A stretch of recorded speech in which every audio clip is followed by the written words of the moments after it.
한 소녀가 나비 한 마리가 거미줄에 걸려서 바둥바둥 거리는 것을 보았습니다.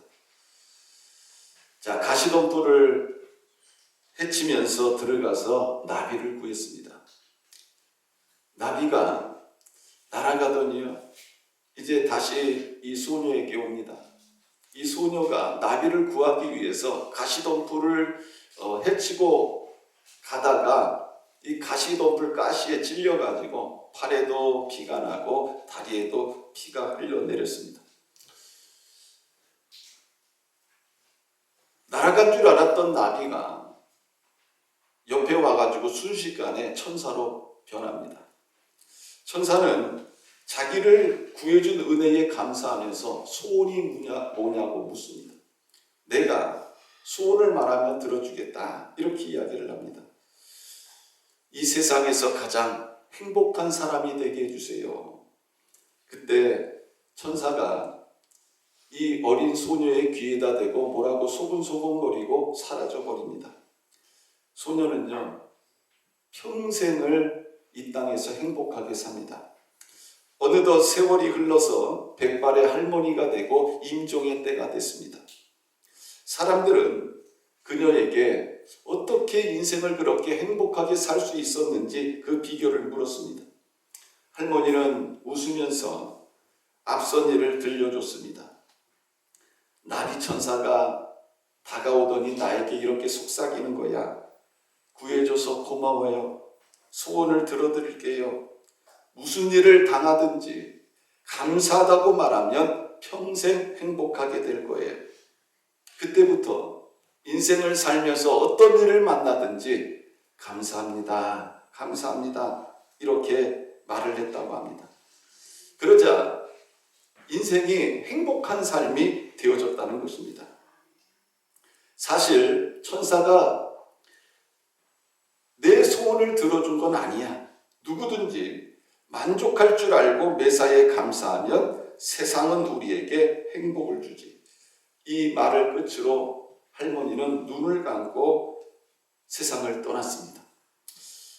이 이야기는 감사가 행복을 가져다 준다는 것을 우리들에게 말해주고 있습니다.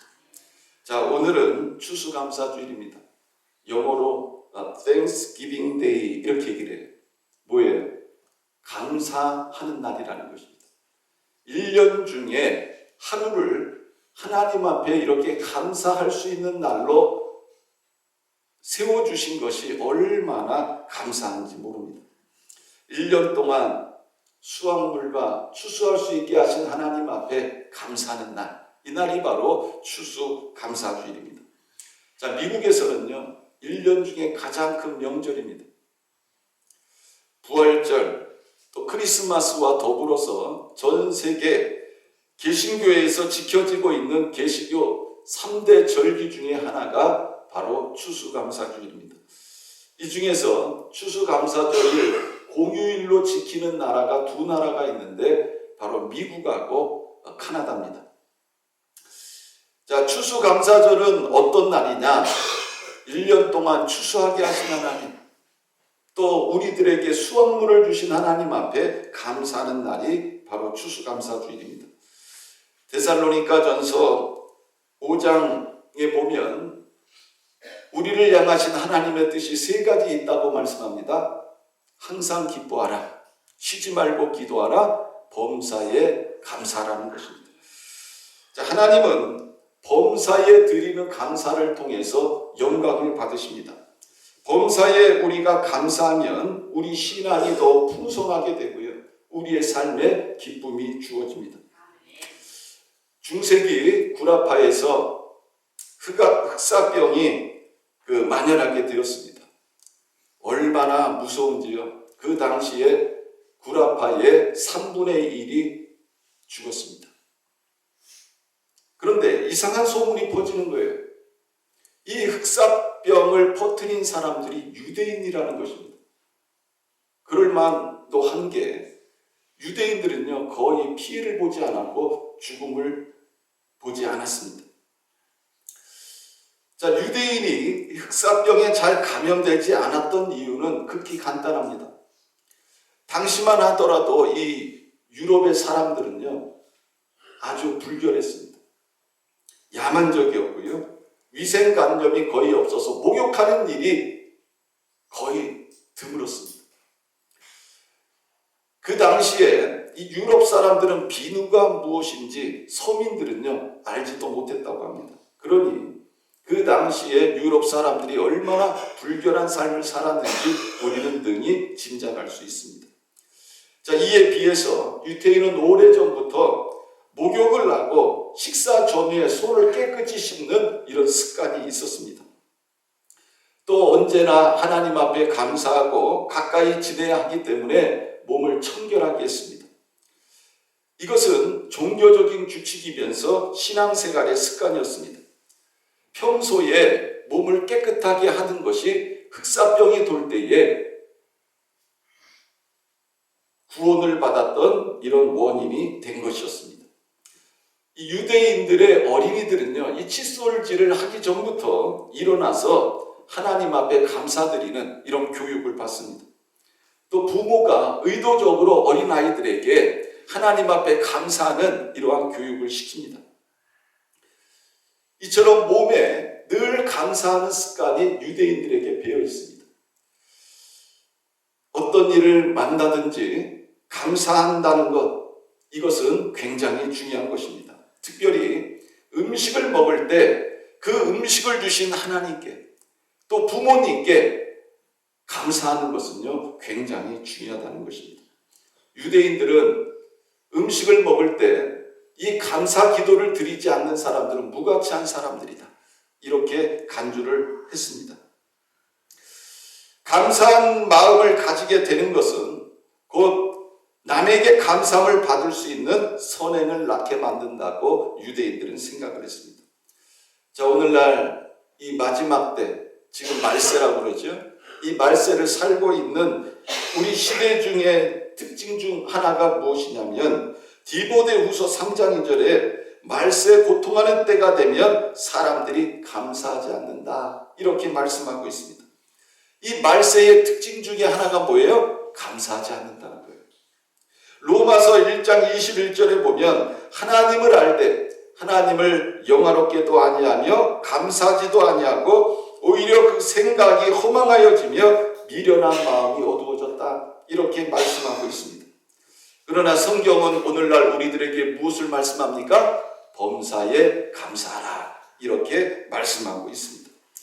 자, 추수감사주의를 맞이하면서 다시 한번 우리 마음속에 이 감사하는 마음들이 회복되는 이런 역사가 일어나기를 주님의 이름으로 축원합니다. 자, 그러면 우리가 무엇을 감사해야 되느냐 하는 것입니다. 오늘 시편 136편을 보면 26절로 구성이 되어져 있는데 다 끝에 뭐라고 되어 있어요?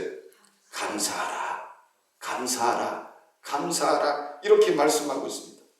자, 누구에게 감사라는 거예요?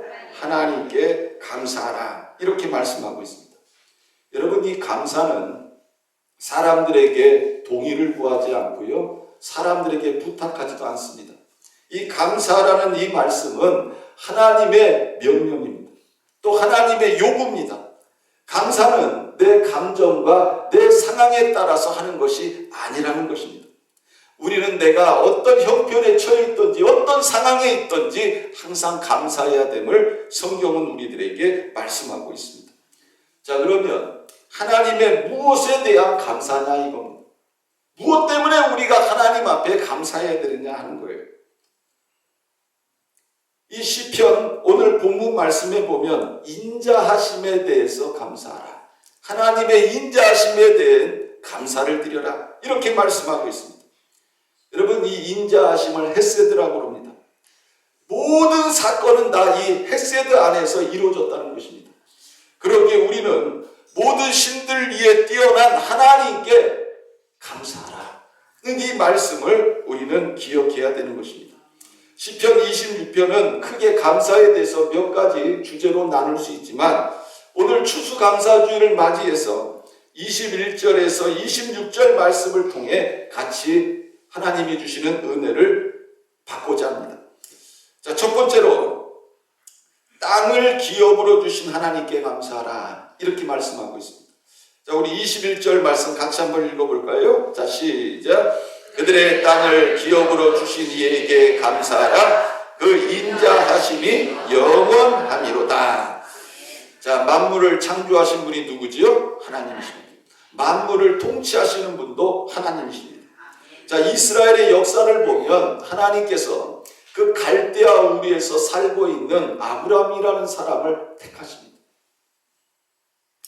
그리고 그를 가나안 땅으로 인도하셔서 그 땅을 기업으로 주시겠다고 약속을 하십니다.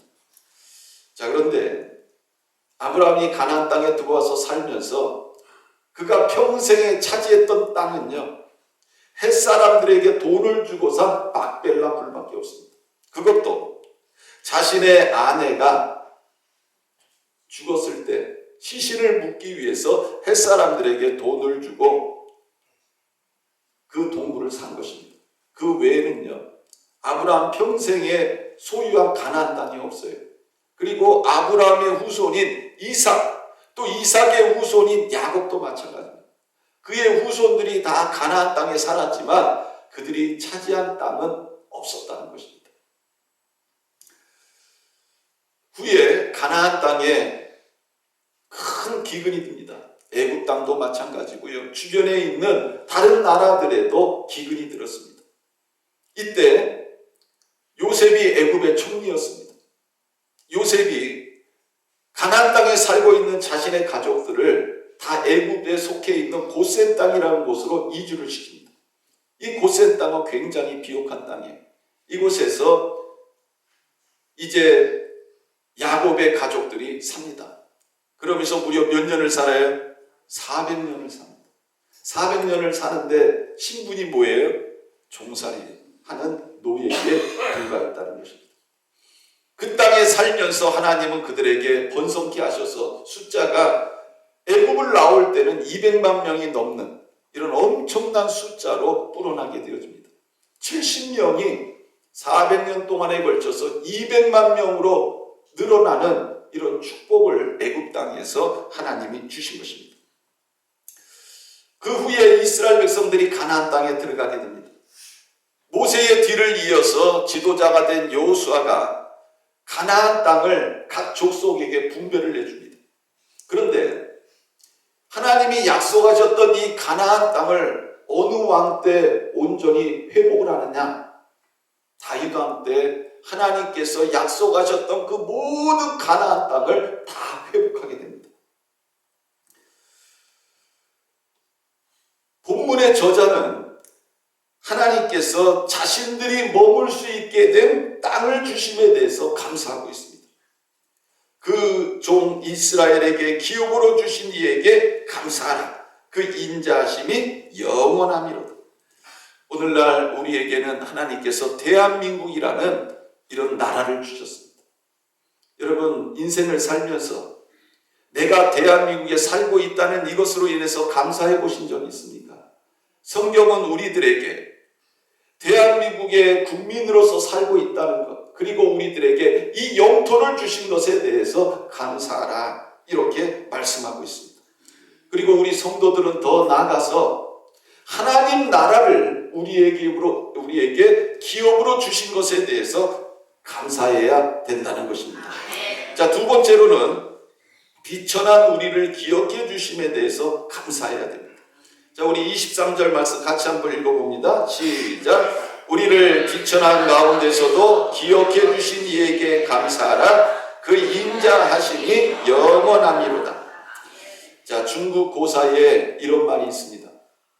여자는 자기를 사랑하는 사람을 위해서 죽고 남자는 자기를 인정해 주는 사람을 위해서 죽는다. 이 경극인 이 폐양별이에 보면요, 항우의 부인인 절세 미인이었던 우미인이라는 여인이 나옵니다. 항우가 쫓겨서 이제 그 마지막 이런 상황에 다다르게 됩니다. 이때 우미인이 그 남편인 항우에게 짐이 되지 않고자 항우의 칼을 뽑아가지고 자결을 해요. 우미인이 이렇게 할 수 있었던 그 이유는 뭐냐? 항우가요, 평생 동안 자기를 사랑해 줬기 때문에 이제 자기가 죽으면 한우가 이 위기에서 벗어날 수 있다고 생각하고 칼을 뽑아가지고 자결을 합니다.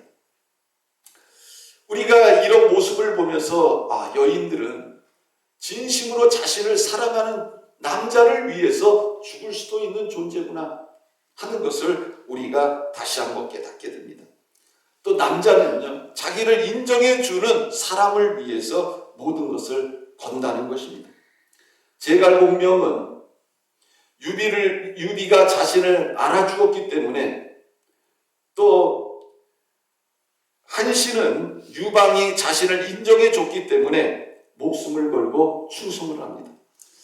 성경은 세상에 의인은 없나니 하나도 없다 이렇게 말씀하고 있습니다. 자, 우리들은 마땅히 죄로 말미암아서 다 지옥에 갈 수밖에 없는 이러한 존재들입니다.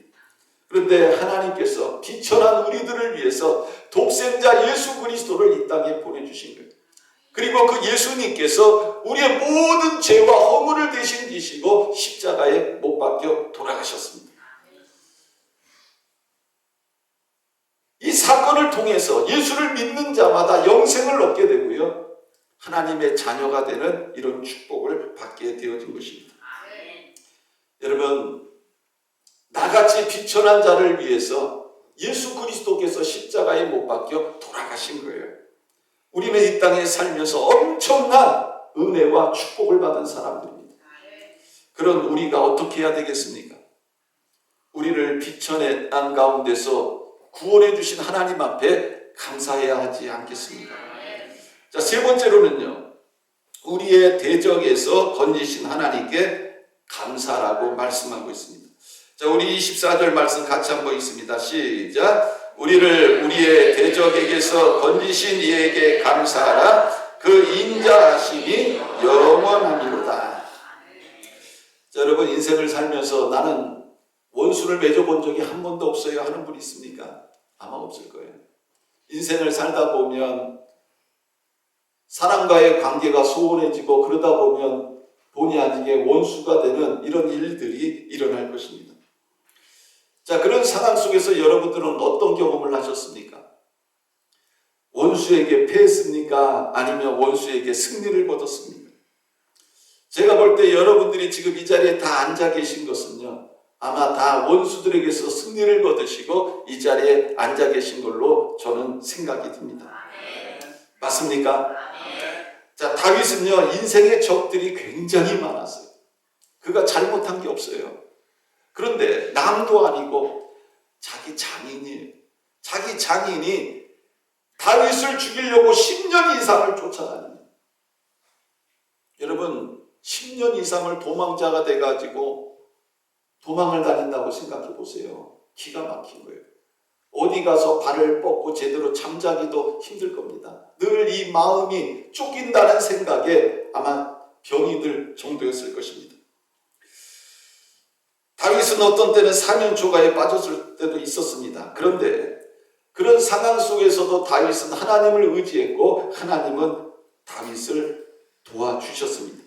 다윗은 이렇게 고백합니다. 시편 18편 17절에 보면 나를 강한 원수와 미워하는 자에게서 건지셨으며 그들은 나보다 힘이 세기 때문이라. 다윗이 감당할 수 없을 정도로 힘이 센 사람들에게서 어떻게 구원을 받을 수 있었느냐? 하나님께서 다윗을 도와주셨기 때문에 그렇습니다. 그래서 다윗은 이렇게 고백합니다. 시편 18편 46절 여호와는 살아계시니 나의 반석을 찬송하며 내 구원의 하나님을 높일지로다. 이 하나님이 나를 위하여 보복해 주시고 민족들이 내게 복종하게 해 주시도다. 주께서 나를 내 원수들에게서 구조하시니 주께서 나를 대적하는 자들에 위해 나를 높이 드시고 나를 포악한 자에게서 건지시나이다.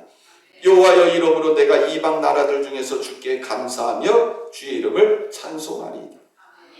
우리는 이 추수감사절을 맞이하면서 원수에게서 나를 건져주시고 승리케 하신 하나님 앞에 감사를 드려야 하는 것입니다. 특별히 우리의 영원한 대적인 마귀가 우리를 이기지 못하도록 예수 그리스도께서 우리를 붙잡아 주시고 승리케 하심에 대해서 우리는 감사해야 되는 것입니다. 최후 만찬 때에 예수님의 제자들 사이에서 이런 논쟁이 벌어졌습니다. 누가 크냐? 이런 논쟁이 벌어진 거예요. 이때 마귀가 예수님에게 이렇게 말을 합니다. 예수야, 너의 제자들을 봐라. 늘 서로 잘났다고 저렇게 싸우고 높은 자리에 올라가겠다고 저렇게 싸우는 네 제자들을 봐라. 저런 사람들을 제자 삼아가지고 너가 무슨 일을 하겠냐. 그리고 쟤네들하고 함께 다니면 창피하지 않냐. 그러니까 쟤들을 나한테 넘겨. 마귀가요, 예수님에게 이렇게 욕을 합니다. 근데 예수님이 마귀의 제안을 거절합니다. 그리고 제자들에게 이렇게 말씀하십니다. 너희는 나의 모든 시험 중에 항상 나와 함께한 자들인즉 내 아버지께서 나라를 내게 맡기신 것 같이 나도 너희에게 맡겨. 너희로 내 나라에 있어 내 상에서 먹고 마시며 또는 보좌에 앉아 이스라엘 12지파를 다스리게 하려 하노라. 시몬아 시몬아, 보라, 사탄이 너희를 밀가부르듯 하려고 요구하였으나 그러나 내가 너를 위하여 내 믿음이 떨어지지 않기를 기도하였노니 너는 돌이킨 후에 내 형제를 굳게 하라. 예수님이 이렇게 말씀하셨는데도 불구하고 제자들은 어떻게 했어요? 결국 예수님을 부인하고 예수님을 배반했습니다. 그러나 예수님의 기도를 통해서 베드로와 제자들은 회개하고 돌았습니다. 그리고 초대교회 때에 위대한 지도자들이 되어집니다. 그리고 성경을 기록한 사람들이 되어지고 예수님의 뒤를 쫓아서 사도 요한 외에는 다 순교자의 길을 걸어가는 것을 우리가 볼 수가 있습니다.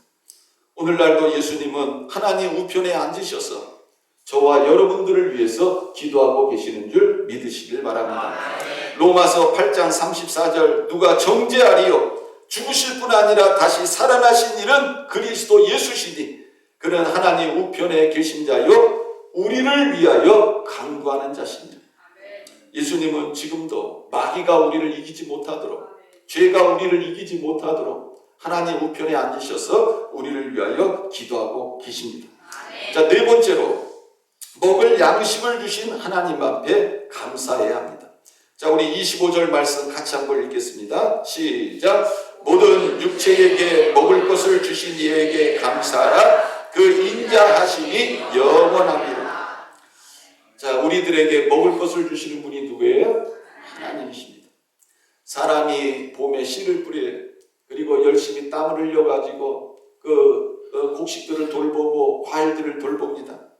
그런데 여러분, 사람이 열심히 한다고 해가지고 풍성한 추수를 거두는 것이 아니라는 것입니다. 사람이 풍성한 추수를 거둘 수 있도록 누가 일하시는 거예요? 하나님이 역사하시는 거예요. 하나님이 때에 따라서 햇빛도 주시고 물도 주시고 곤충이 곡식을 먹지 못하도록 하나님이 지켜주시는 거예요. 또 이 가뭄, 또 태풍 이런 것 속에서 하나님께서 열매 맺도록 일하신다는 것입니다. 추수감사절은요, 씨를 뿌리고 추수한 것에 대해서 하나님께 감사하는 절기입니다. 씨는 내가 뿌렸지만 거두게 하시는 분은 누구예요? 하나님이시라는 겁니다. 하나님은 모든 육체에게 먹을 것을 주십니다. 예수님이 제자들에게 기도를 가르치실 때에 이런 기도가 있어요. 주기도문인데 오늘날 우리에게 뭐를 달라고 그랬어요? 일용할 양식을 주옵시고. 여러분, 예수 믿는 사람은요, 어떤 상황에 있든지 하나님께서 일용할 양식을 주신 분인 줄 믿으시길 바랍니다. 예수님은 산상수훈 중에서 이런 말씀을 하셨습니다. 그러므로 내가 너희에게 이르노니 목숨을 위하여 무엇을 먹을까 무엇을 마실까 몸을 위하여 무엇을 입을까 염려하지 말라. 목숨이 음식보다 중하지 아니하며 몸이 의복보다 중하지 아니하냐. 공중의 새를 보라. 심지도 않고 거두지도 않고 창고에 모아 들이지도 아니하되 너희 하늘 아버지께서 기르시나니 너희는 이것들보다 귀하지 아니하냐. 너희 중에 누가 염려함으로 그 길을 한 자라도 도할 수 있겠느냐. 또 너희가 어찌 의복을 위하여 염려하느냐. 들의 백합화가 어떻게 자라는가 생각하여 보라. 수고도 아니하고 길쌈도 아니하느니라. 그러나 내가 너희에게 말하노니 솔로몬의 모든 영광으로도 입은 것이 이 꽃 하나만 갖지 못하였느니라. 오늘 있다가 내일 아궁이에 던져지는 들풀도 하나님이 이렇게 입히시거든 하물며 너희일까 보냐? 믿음이 적은 자들아. 그러므로 염려하여 이르기를 무엇을 먹을까 무엇을 마실까 무엇을 입을까 하지 말라. 이는 다 이방인들이 구하는 것이라. 너희 하늘 아버지께서 이 모든 것이 너희에게 있어야 할 줄을 아시느니라. 그런즉 너희는 먼저 그의 나라와 그의 일을 구하라. 그리하면 이 모든 것을 너희에게 더하시리라. 그래서 우리 예수 믿는 사람들은 먹을 양식을 위하여 걱정하면 안 됩니다. 이스라엘이 광야길을 걸어갈 때에 애굽에서 가지고 나온 양식을 다 먹었어요. 이스라엘 백성들이 그럴 때마다 하나님 앞에 기도하면서 하나님 양식이 떨어졌습니다. 양식을 주세요. 기도하면 하나님이 주시는데 이스라엘 백성들은 늘 원망하고 불평합니다. 한 번은 다베라 광야에서 일어난 사건입니다. 이스라엘이 출애굽할 때 이스라엘 사람들만 출애굽한 게 아니에요. 거기에는 다른 인종들도 섞여 있었습니다. 이 사람들이 탐욕을 품은 거예요. 그게 이스라엘 사람들에게 전염이 됩니다. 그래서 이스라엘 사람들이 울면서 누가 우리에게 고기를 주어 먹게 하랴. 우리가 애굽에 있을 때는 값없이 생선도 먹고 오이도 먹고 부추도 먹고 마늘도 먹고 참외도 먹었는데 근데 이제 여기서는 이런 거를 먹어보지도 못하고 굶어 죽게 생겼구나. 이러면서요, 온 이스라엘 사람들이 자기 장막에서 울기 시작하는 거예요. 하나님이 기뻐하지 않지요. 모세도 기뻐하지 않습니다. 그래서 모세가 하나님 앞에 기도합니다. 하나님, 이 모든 백성에게 고기를 주어서 먹게 해야 되는데 어디서 고기가 나오겠습니까? 그들이 나를 향하여 울며 이르되 우리에게 고기를 주어 먹게 하라 하는데 나는 책임이 심히 중하여 더 이상 일을 할 수가 없습니다. 하나님 앞에 이렇게 기도를 한 거예요. 그랬더니 하나님께서 모세에게 말씀하십니다. 백성에게 말하기를 몸을 거룩히 하여 내일 고기 먹기를 기다리라. 너희가 울며 이르기를 누가 우리에게 고기를 주어 먹게 하랴. 애굽에 있을 때에 우리가 좋았다 하는 말이 여호와께 들렸으므로 여호와께서 너희에게 고기를 주어 먹게 하실 것이라. 하루나 이틀이나 닷새나 열흘이나 20날만 먹을 뿐 아니라 냄새가 싫어하기까지 한 달 동안 먹게 하시리니 이는 너희가 너희 중에 계시는 여호와를 멸시하고 그 앞에서 울며 이르기를 우리가 어찌하여 애굽에서 나왔던가 함이라 하라. 모세가 말합니다. 하나님, 나와 함께 있는 이 보행자가 60만 명이 넘습니다. 여기서 60만 명은 장정만 60만 명이라는 거예요. 그러니 다 합치면 200만 명이 넘는 거예요. 이렇게 많은 사람들이 있는데 한 달 동안 고기를 줘서 먹게 한다고요? 말도 안 됩니다. 우리가 가지고 있는 소떼와 양떼를 다 잡아들 이게 가능하겠습니까? 바다에 있는 모든 고기를 다 잡아온다고 해서 이게 가능하겠습니까? 그랬더니 여호와께서 모세에게 이렇게 말씀합니다. 여호와의 손이 짧아졌느냐? 내가 이제 내 말이 내게 응하는 여부를 보리라. 어떤 일이 일어납니까? 바람이 여호와에게서 나와. 바람이 어디서 나왔어요? 여호와에게서. 참 은혜되지 않아요? 바람이 그냥 부는 게 아니고 북쪽에서 오는 게 아니고 바람이 여호와에게서 나와. 바다에서부터 메추라기를 몰아 진영곁 이쪽 저쪽 곧 진영 사방으로 각기 한 길 되는 지면 위 2규빗쯤에 내리게 한지라. 그러니까는 메추라기 떼들이 내려왔는데 2규빗쯤. 2규빗이 뭐냐면 요 팔꿈치부터 손가락 끝이 한 규빗. 그러니까 2규빗이면 이게 몇 센치냐면 보통 한 45cm 돼요. 그러니 메추라기 떼들이 날라왔는데 공중에서 약 90cm 그 위로 메추라기 떼들이 떼를 지어가지고 이러고 있는 거예요. 네. 백성이 일어나 그날 종일 종야와 그 이튿날 종일토록 메추라기를 모으니 적게 모은 자도 10호멜이라 그들이 자기들을 위하여 진영 사면에 펴두었더라. 자, 10호멜, 10 그러니까 뭐 얼마 되지 않는 것 같죠? 이 한 호멜이라는 게 어느 정도냐? 약 220리터가 1호멜이에요. 220리터. 그러니 10호멜은 몇 리터예요? 2200리터. 이게 지금 한 500리터 500리터 되나? 350리터? 500리터. 그러니 여러분 이 호멜이 몇이라고요? 220리터. 이 호멜이라는 단어는 나귀에게서 나왔습니다. 자, 이 한 마리 나귀가 지고 갈 수 있는 무게를 1호멜 이렇게 얘기합니다. 예, 여러분 나귀가 그 등짝에 엄청나게 많은 짐을 지고 가잖아요. 그거를 1호멜 이렇게 얘기를 합니다. 킬로그램으로 말하면 약 2200kg을 말하는 거예요. 2200kg. 그러니까는 여러분 1톤 트럭 2대분 이상의 메추라기를 한 사람이 잡았다는 거예요. 하루 종일 잡는 거예요. 네? 엄청난 사건이죠. 오늘날도 하나님은 하나님의 자녀를 먹이시고 입히시는 줄 믿으시길 바랍니다. 그래서 우리가 추수감사주의를 맞이하면서 우리에게 양식을 주시는 하나님 앞에 우리는 감사를 드려야 된다. 자, 이제 결론입니다. 시편 저자는 26절에 이렇게 결론을 짓습니다. 자, 우리 26절 말씀 같이 한번 읽어보겠습니다. 시작. 하늘의 하나님께 감사하라. 그 인자하심이 영원하리로다. 아멘. 우리는 추수감사주의를 맞이하면서 우리에게 인자하심을 베풀어 주시는 하나님 앞에 다시 한번 감사할 수 있는 그런 저와 여러분들이 되시기를 주님의 이름으로 축원합니다. 자, 기도하겠습니다. 사랑과 은혜가 풍성하신 아버지 하나님 감사합니다. 오늘 추수감사절로 하나님 앞에 예배를 드립니다. 하나님께서 우리에게 베푸신 그 인자하심에 대하여 하나님 우리가 감사하는 추수감사절 되게 하여 주옵소서. 감사드리며 살아계신 예수님의 이름으로 기도드렸습니다. 아멘.